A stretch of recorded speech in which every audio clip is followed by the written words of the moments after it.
सुरुवातीला बातमी येते अपघाताची। मुंबई गोवा महामार्गावर लांजाजवळच्या अंजनारी घाटामध्ये खासगी बसचा अपघात झालाय आणि अपघातात 2 जण ठार तर 18 जण जखमी झालेत। ही बस विशाल ट्रॅव्हल्सची असल्याचं कळतंय। पाऊस आणि धुक्यामुळे चालकाचा गाडीवरचा ताबा सुटला आणि बस 100 फूट खोल दरीत पडली। ही बस मुंबईहून देवगडकडे जात होती आणि त्यावेळेस ही दुर्दैवी घटना घडलेली आहे। अपघातातल्या जखमींना लांजाच्या ग्रामीण रुग्णालयात दाखल करण्यात आले। दरम्यान रविवार, गणपतीची सुट्टी आणि अपघात यामुळे महामार्गावर वाहनांची मोठी गर्दी झाली। 2 ते 3 किलोमीटरपर्यंत वाहनांच्या लांबच लांब रांगा पाहायला मिळत आहेत। सचिन देसाई आपले प्रतिनिधी आपल्यासोबत आहेत।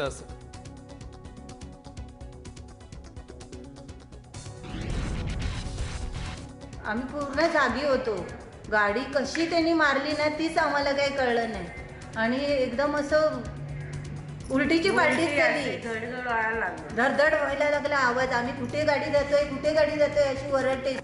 आम्ही तर एकदम मी खालीच होती, मला पायच निघत। माझ्या मिस्टरांच्या तर पायावरती ते शीट पडलेली पूर्ण। मग मिस्टर जर निघत नाही तर मी बाहेर कशी येणार असं झालं। सचिन देसाई आपले प्रतिनिधी आपल्यासोबत आहेत। सचिन, आपण प्रवाशांच्या प्रतिक्रिया बघितल्या। चालकाने कदाचित ओव्हरस्पीड केल्यामुळे हा अपघात झालाय का अशी शंका या प्रतिक्रियांमधून येते। काय अपडेट्स आहेत? जखमींची प्रकृती कशी आहे?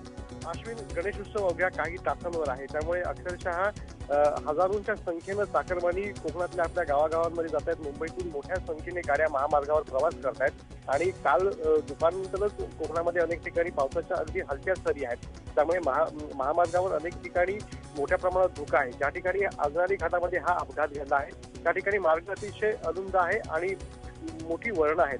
त्यामुळे पहाटेच्या वेळी धुकं आणि पाऊस यामुळे चालकाचा कदाचित ताबा सुटला असेल गाडीवरचा, त्याला अंदाज आला नाहीये आणि यामुळेच ही गाडी जवळ 100 फूट खाली गेली आहे। त्यामुळे यामुळे 2 जणांचा मृत्यू झालाय तर 18 जण जखमी झाले आहेत। त्या जखमींना तात्काळ स्थानिक लोकांनी लांजाच्या ग्रामीण रुग्णालयात दाखल केलं, त्यांच्यावरती उपचार करण्यात आले आहेत। बाकी सगळ्यांची प्रकृती आता जी जखमी होती त्यांची सुधारती आहे।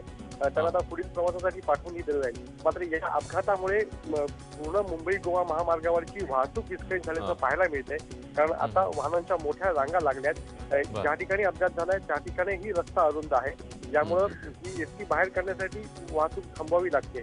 त्यामुळे आता या ठिकाणी एकेरी वाहतूक सुरू करण्यात आली आहे। मात्र दोन्ही दिशांना म्हणजे रत्नागिरी दिशेला आणि सिंधुदुर्ग दिशेला दोन्ही दिशेला वाहनांच्या रांगा आहेत आणि वाहतूक पोलीस आणि संपूर्ण प्रशासन महामार्ग मोकळा करण्याच्या दृष्टीनं प्रयत्न करताना पाहायला मिळत आहेत। अश्विन, सचिन, धन्यवाद या सगळ्या सविस्तर